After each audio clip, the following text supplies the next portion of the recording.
Hey everyone, welcome back to All You Can Board. I am Dylan, and today I have a different kind of Marvel Champions video. So you may have seen recently a video that was done by, it was on the Quackalope channel, and it was done by Quackalope and Board Game Co., our friends over there. We are huge fans of those channels, and they put out a video called 5 Reasons You Should Not Play Marvel Champions. Just a dagger to my heart. Is this where your heart is? Is it on this side? It's too late now, the video's already going. So I obviously am a huge fan of Marvel Champions. I do a bunch of Marvel Champions content, and to be fair, clearly those two guys are as well. But they have that on Quackalope, they have the series of reasons you should not play, and they featured Marvel Champions. So this is a bit of a response video to that, but done in the friendliest way possible because obviously we're fans of that channel. But I thought it'd be a great thing because also even though we do a lot of Marvel Champions content, we also do a lot of non-Marvel Champions content. We do more non-Marvel Champions content than we do for Marvel Champions. So there probably are a lot of people who watch our videos that see our Marvel Champions content and it's just a game they haven't gotten into. They might think that it's, too late to get into it. We did a video about, why you should get into Keyforge in 2021 or how you can, and it did very well because there's a lot of people who just think they missed the boat on that. And so this is actually a great video for some people who might have been seeing this content and wondered, can I get into this game, or what's it all about, or is this game going to be for me? And so this is going to be a counterpart to the video that Quackalope and Board Game Co. put out, but it's also going to be, hopefully it'll function as a bit of a compendium. You'll have 10 reasons in total, 5 reasons you shouldn't, and 5 reasons you should play, and you can make the decisions on your own. So let's jump into these 5 reasons, starting with the very first one, which is going to be sort of one of the same reasons that they presented, but I'm going to give you a different spin on it. So this is going to be on accessibility and sort of the ease to play. So I actually think the Marvel Champions, when it comes to card games, when it comes to living card games especially, is a really easy game to get into. And I'll tell you why. So obviously, one of the best starting points is probably the core set, and probably it is the only starting point at this point until they release either a revised edition or another way to jump in. You get all the tokens, you get, a bunch of heroes, you get, what are probably the best introductory scenarios and villains for the game. So you're probably going to start here. And the good thing with Marvel Champions is that, you get everything you need from this, and I was able to play just the core set and get a lot of mileage out of it before I ever felt the need to get an additional pack. And that's because, there is still some deck building you can do within here. It's a great starting point to learn the deck building, the scalability of the villains and the customizability with the different, packs you can add in, modular sets you can mix between them is really good. It is a great starting point, and the heroes that come in there are a lot of fun and they play very different. But the best part of Marvel Champions is that unlike some other living card games, specifically I'll mention Arkham Horror, you don't have to find, a specific pack or a specific starting point to be the next thing that you launch into. Yes, there are a lot of packs out there, like the most recent pack, obviously, for instance, is Drax, but you could start with Drax. There's no requirements to go and say, I need to find, the first Mythos pack like you do in Arkham Horror. I know that's changing now. I believe they are coming out with a new system, but you don't have to go find that and then find the next one. If it's out of stock, wonder when you're going to get it, or get into the ones you think are the easiest storyline to start with and go through there. Otherwise, you don't want to start with the harder one or whatever the case may be. Pick the hero you're most interested in. Pick the one that, has the player cards that'll enhance your deck building, or has the hero that, it fits your play style. Or if you're really into protection heroes, the one that, specifically is designed more for protection or will benefit from that. You can kind of jump in however you want. There is no requirement to go buy every pack unless you want to have that completionist mentality of, I want every single player card to, do the absolute best deck building I can do. In that case, yes, it's going to be a little overwhelming, but so is every card game out there, every living card game, because that you don't jump into on day one, because there's just going to be a lot out there. That's the part that I love about Marvel Champions, and what held me back from getting as invested in Arkham Horror, the card game, for instance, is that I just felt I had the flexibility I needed. The last hero pack I got was Hulk, and before that was Thor, and those ones had been out for a while. I jumped in at different points. I got them out of order. I got the ones, by the end I was picking up the ones that had the player cards that benefited the types of styles I wanted to play, and I just kind of went from there. So if this is a game that you have heard about and you haven't jumped in yet and you're thinking, oh man, there are just so many cards out, like I've missed the boat on this, how do I jump in now? You don't have to do really anything differently than if you would have jumped in at the end of 2019. Buy the core set. enjoy the core set, pretend nothing else is even out. And if this is really hitting the right mark with you and you're finding that it's either the gameplay that's really hitting the right mark or it's the deck building that's in the right mark, have your next pack just cater to whatever you're enjoying from Marvel Champions. If you love the deck building, go buy Gamora and get more deck building possibilities, and buy a couple other packs to get yourself more player cards. If the deck building is not for you and you're just enjoying the cards that you're playing with, just go pick a hero that interests you to kind of switch up the play style. And if you're all of a sudden tired of the villains that are in here, go buy one of the expansion boxes and get a bunch more scenarios, or buy one of the single scenario packs like Green Goblin and just get something else to play, you know, with your Iron Man decks that exist already, or your Black Panther decks that exist already. I think the accessibility of Marvel Champions is one of the biggest benefits to this game, and it makes it so that it doesn't matter that it's 2 years since it was released, or almost 2 years, I guess, or 3 years from now, wherever we're at with the state of the game. You can just jump in and play it however you want, and you'll have a great time. The only thing that's going to hold you back is if you have that completionist mentality and you feel like you want to have a whole bunch of cards or all of them, then of course it's going to, hit your wallet more than anything. But like I said, that's going to be with most card games. So that is one of the main reasons I think Marvel Champions is a game you absolutely should play. All right, the next reason that you should play Marvel Champions are the thematics. Now, I'm not going to say this is the most thematic tabletop game that exists out there, but I will say that when it comes to designing characters around a theme and really staying true to that, the designers of Marvel Champions are clearly so passionate about what they do and love trying to find a way to incorporate new heroes and, things that make them into the game, that it just is so hard not to love. When a new hero comes out, it's as exciting to see how they're going to implement that hero's personality and powers into the game as it is to see what new cards are going to be introduced into the game. When a hero like Drax gets introduced, I'll use the most recent hero.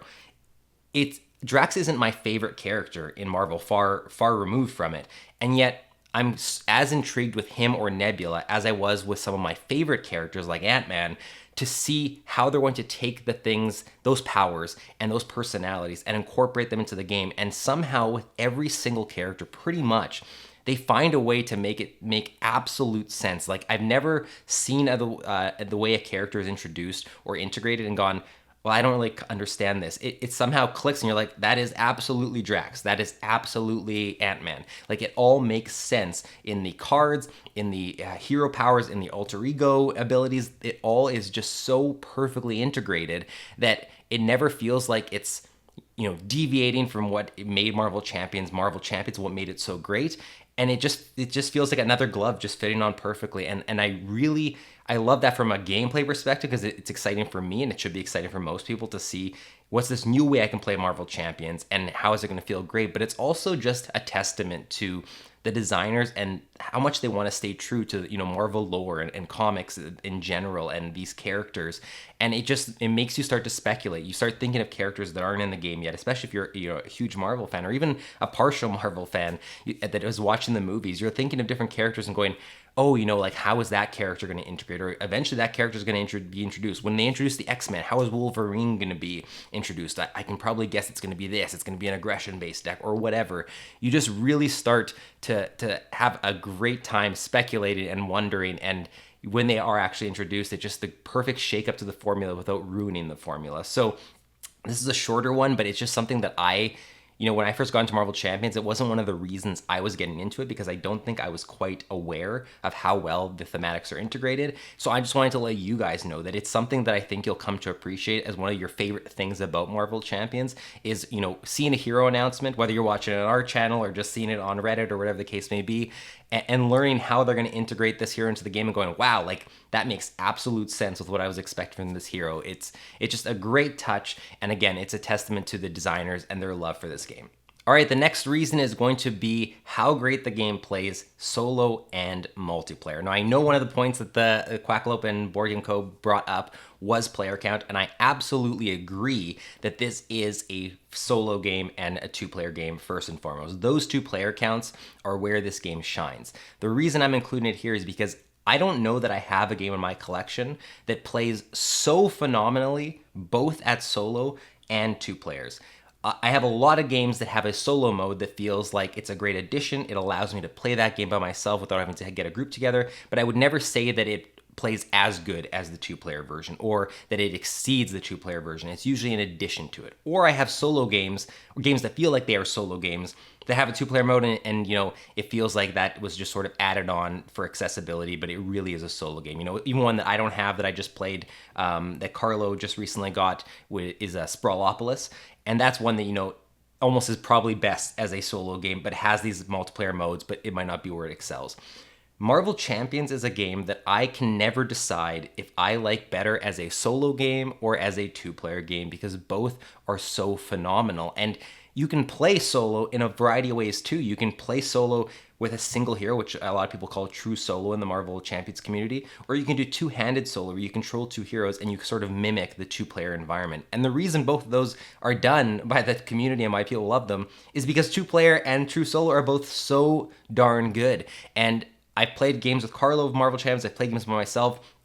I enjoy it so much at both levels, and it's really hard sometimes to find a game that is that good. A game that you would play with your friend and have a great time, but if all of a sudden your friend cancels on you and you're not getting together that night, that you can still pop it down on the table, whatever that game may be, and have just as good a time with it. I don't know that I have another game in my collection that I feel that confident about. I'd have to scour it, I'd have to think about it. There might be some that exist out there that I haven't played, but personally in my collection, this is my go-to solo game that I will never be disappointed that I'm not playing multiplayer. I still think I enjoy it a little bit more with two players, but that being said, again, solo is just phenomenal still. And again, it still does play at 3 and 4. It might not be where it excels. Some people might not even enjoy it at all with all the downtime and everything, but the option is there and it's presented to you if you all of a sudden had an extra person show up and you want to throw down 3 players. And there are still people who really, really enjoy it at those counts and prefer it at those counts as well. So I think that the player count in this is a pro. I think it's a reason why you should play, because it's going to give you the flexibility to play this by yourself or with someone else and have an equally fantastic experience. So the next reason you should play Marvel Champions, I'm going to elaborate on this one because it might not make sense when I just first say it, is that it's a cooperative game. So why is that a reason why you should play? What if you don't normally like cooperative games? The reason I am telling you should play it is because if you're thinking about playing Marvel Champions, it's likely that you have some interest in card games, whether that be because you've played games like Magic the Gathering, Pokemon, Yu-Gi-Oh, any of the collectible card games, or you've played other living card games like Arkham Horror or Lord of the Rings or Netrunner, whatever the case may be. If you have that interest in card games, the reason that the cooperative one makes it so desirable, and one of the reasons I think you should play, is that it takes all the pressure off that is normally present in card games. And what it creates is a great community that, I'm not saying the other card games don't have it, but I feel like so far from what I've seen, the community of Marvel Champions is just so friendly and inviting because all the pressure is off. So what I mean there is that I played Magic the Gathering for years and years. Me and Carlo played Magic the Gathering, collecting, going to tournaments, pre-release events, all that jazz. And even though there were some great people we met and it's a great community and everything, there was so much pressure on the meta. And what I mean by the meta is that in a competitive game that is on that scale, and if you're playing Hearthstone right now, you might also see it there.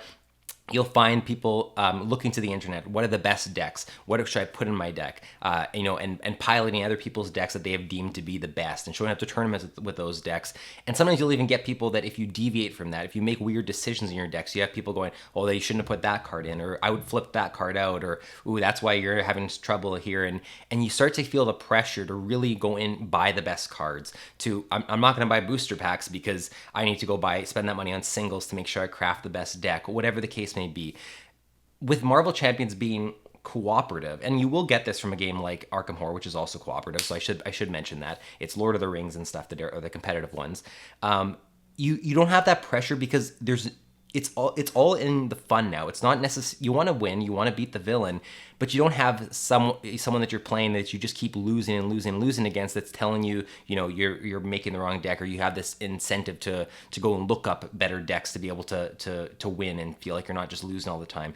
You can go and make decks that are purely for fun just to see if you can win with that deck. I'll use the example of all the Guardians of the Galaxies packs that have come out now.